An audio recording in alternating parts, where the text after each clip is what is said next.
आप देख रहे हैं अनहोनी। तो चलिए बढ़ते हैं आज की इस कहानी की ओर। खाली बस के बाहर रास्ते पर फैला घना कोहरा और अंधकार, ये तीनों ऐसी चीजें थीं जिससे कोई भी इंसान डर जाए। मुझे भी काफी डर लग रहा था, मगर मैं क्या करता, मेरी तो मजबूरी थी ऐसे सफर करने की। वरना अगर मेरी मजबूरी नहीं होती तो मैं ऐसे सफर करता ही नहीं। बस उस सुनसान रास्ते पर आगे बढ़े जा रही थी। बस के अलावा रास्ते पर ना तो कोई गाड़ी नजर आ रही थी और ना ही कोई इंसान। दरअसल मैं आज अपने दोस्त विकास के घर जा रहा हूँ, वो भी पहली बार। मैंने विकास को कहा था कि मैं कल सुबह वाली बस से आ जाऊंगा, मगर उसी ने कहा कि अगर मैं आज रात को आया तो एक रात ज्यादा उसके घर पर रह पाऊंगा, इसलिए मुझे रात वाली बस पकड़नी पड़ी। खैर, विकास और मैं कॉलेज टाइम से ही बहुत अच्छे दोस्त हैं, तो उसके लिए इतनी तकलीफ तो बनती ही है।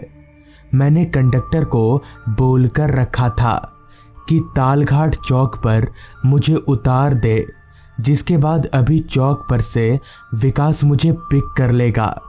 कुछ देर बस यूं ही चलती रही, जिसके बाद पता नहीं क्यों अचानक से मेरी आंख लगने लगी। पता नहीं ऐसा क्यों हो रहा था, शायद ठंड के कारण मुझे नींद आ रही थी या फिर कुछ और। अभी मेरी आंख लगने ही वाली थी कि तभी कंडक्टर जोर से बोला, तालघाट चौक आ गया साहब, उतरो। कंडक्टर के इतना बोलते ही बस रुकी। मैंने फटाफट से अपना सामान उतारा और बस से नीचे उतर गया। बस से नीचे उतरते ही मेरा स्वागत एक तेज ठंडी हवा के झोंके से हुआ। वो बस भी मुझे उतारकर वहां से आगे चली गई। मैंने अपने जेब से फोन निकाला और विकास को फोन लगाने जा ही रहा था कि पता चला कि मेरा फोन ऑफ हो चुका है। मेरी परेशानी एक ही झटके में पहाड़ जितनी बड़ी हो गई। मुझे समझ नहीं आ रहा था कि अब क्या करूं, विकास से कांटेक्ट करूं कैसे, क्योंकि विकास ने तो मुझसे यही कहा था कि तालघाट चौक पर उतरकर मुझे फ़ोन करना। मेरा घर पास में ही है, मैं बाइक लेकर आ जाऊंगा। पर अब मैं विकास को कैसे फ़ोन करूं, मुझे कुछ सूझ नहीं रहा था, क्योंकि उस रास्ते पर मेरे अलावा कोई शख्स नहीं था। पूरा का पूरा चौक खामोशी में डूबा हुआ था। अभी मैं वहां खड़े खड़े ये सब सोच ही रहा था कि तभी सामने से मुझे एक मोटरसाइकिल आती हुई दिखी। उस बाइक को देखकर मेरी जान में जान आई कि चलो अब मैं इस आदमी से उसका फ़ोन मांग कर विकास को फ़ोन कर सकता हूँ। मगर वो बाइक जब मेरे करीब आई तो मेरी खुशी का कोई ठिकाना ना रहा, क्योंकि वो बाइक सवार शख्स कोई और नहीं बल्कि खुद विकास ही था। विकास ने अपनी बाइक को मेरे पास लाकर रोका और बोला, क्या हुआ, फोन क्यों नहीं किया तूने? इस पर मैंने जवाब दिया, अरे भाई मेरा फोन ऑफ हो गया था, मैं कैसे करता फोन। इस पर विकास बोला, चल कोई नहीं, बैठ बाइक पर, रात काफी हो गई है।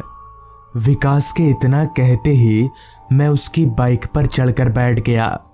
मेरे बैठते ही विकास ने बाइक को आगे बढ़ा लिया और हम लोग उसके घर की तरफ आगे बढ़ने लगे। रात हर पल गहराती जा रही थी। घड़ी की माने तो तब रात के 9:15 बज रहे थे। मगर एक चीज बड़ी अजीब थी, रास्ते पर कोई इंसान नहीं था। पर ऐसा क्यों? आखिर इतनी जल्दी ही रास्ता इतना सुनसान क्यों हो गया? मुझे कुछ ठीक नहीं लग रहा था। एक और बात मैंने अभी नोटिस की कि आखिर विकास को पता कैसे चला कि मैं उतर चुका हूँ। मैंने तो उसे फ़ोन किया ही नहीं। इस सवाल को मैं ज्यादा देर तक अपने जहन में रख नहीं सका और विकास से पूछा, विकास, तुझे पता कैसे चला कि मैं उतर चुका हूँ? इस पर विकास बोला, मुझे यहाँ आने वाली सभी बसों की टाइमिंग पता है, सब जानता हूँ मैं। विकास से ये सुनकर मुझे तसल्ली मिली। बाइक पर तेज ठंडी हवा मेरे बदन पर ऐसे लग रही थी जैसे कोई बर्फ के गोले मार रहा हो।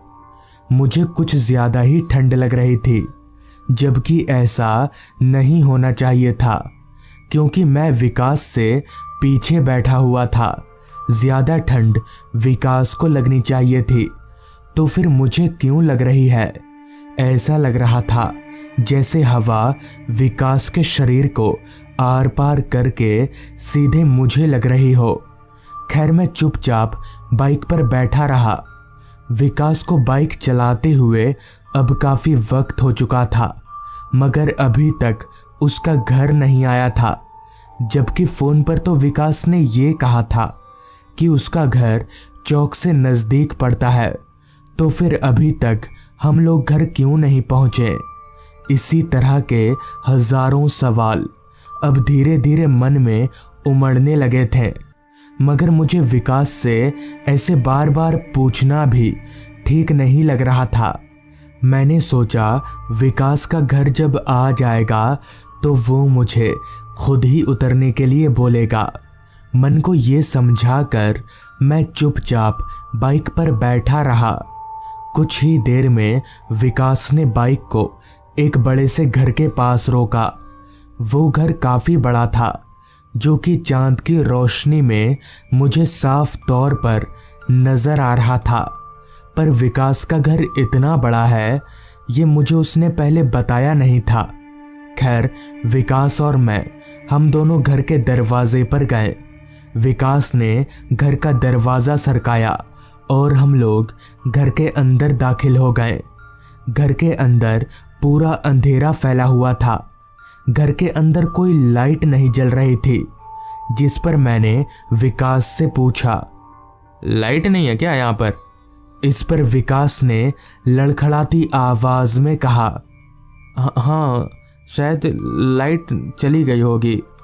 चल, मैं तुझे तेरा कमरा दिखा देता हूँ, तू जाकर सो जा, बहुत थक गया होगा। विकास की बात सुनकर मुझे काफी हैरानी हुई कि मैं पहली बार उसके घर पर आया हूँ। उसने ना तो मुझे खाने के लिए पूछा और ना ही मुझसे सही से बात की। विकास ऐसा तो नहीं था, तो फिर आज इसे हो क्या गया है? खैर, मैंने उस वक्त कुछ भी बोलना ठीक नहीं समझा और विकास के साथ घर के एक कमरे की तरफ जाने लगा। उस कमरे के दरवाजे तक छोड़कर ही विकास वहां से चला गया। मुझे पूरा यकीन हो गया था कि आज विकास के साथ कुछ तो गलत हुआ है।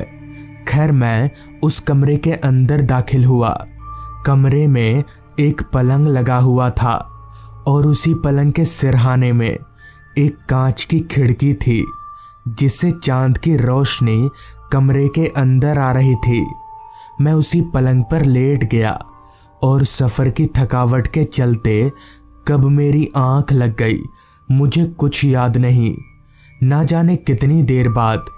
मगर जब मेरी आंख खुली तो मेरे सर के पास वाली खिड़की में कोई बाहर से दस्तक दे रहा था। मैंने तुरंत खिड़की की ओर देखा तो पाया कि खिड़की के बाहर विकास खड़ा है और वो मुझे खिड़की खोलने के लिए बोल रहा है। मैंने तुरंत खिड़की के कांच को सरकाया तो उधर से विकास बोला, जल्दी बाहर आ, यहाँ इसी खिड़की से आ जा। चूंकि वो खिड़की काफी बड़ी थी तो मैं उसी से बाहर निकल गया। मेरे बाहर निकलते ही विकास बोला, तू यहाँ कैसे आया इतनी दूर? विकास की बात सुनकर मुझे काफी हैरानी हुई कि आखिर ये ऐसी ऊटपटांग बातें क्यों कर रहा है। जिस पर मैंने कहा, तू ही तो यहाँ लेकर आया मुझे अपनी बाइक से। इस पर विकास बोला, तू जल्दी चल यहाँ से, मेरे पास कोई बाइक है ही नहीं और ये मेरा घर नहीं है। विकास की बात सुनकर मेरे होश उड़ गए। खैर मैं विकास के साथ उस घर से दूर जाने लगा। तभी रास्ते पर चलते हुए विकास ने कहा, तू जिस विकास के साथ यहाँ आया ना, वो बस एक छलावा था। अगर मैं सही वक्त पर नहीं आता तो तू मारा जाता। दरअसल यहाँ बहुत सी घटनाएं ऐसी हो चुकी हैं, उस घर में बहुत से लोग मर चुके हैं। आगे विकास ने बताया कि वो मुझे फ़ोन करने की काफ़ी कोशिश कर रहा था, मगर मेरा फ़ोन लग ही नहीं रहा था। विकास मुझे देखने के लिए चौक पर भी गया था, मगर मैं उसे वहाँ पर मिला ही नहीं। तो वो समझ गया कि मैं कहाँ मिलूँगा, इसलिए वो अपनी जान पर खेलकर मुझे बचाने आ गया। तो इस तरह से उस रात मेरी जान बच गई। विकास की पूरी बात सुनकर मुझे समझ आ गया कि क्यों बाइक पर मुझे काफ़ी तेज ठंड लग रही थी और क्यों वो विकास मुझसे अजीब तरीके का बर्ताव कर रहा था।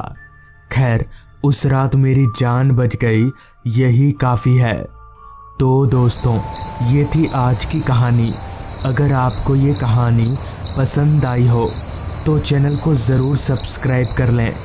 तो मैं आपका दोस्त आर्यन जल्द ही मिलूँगा आपसे ऐसी ही एक कहानी के साथ।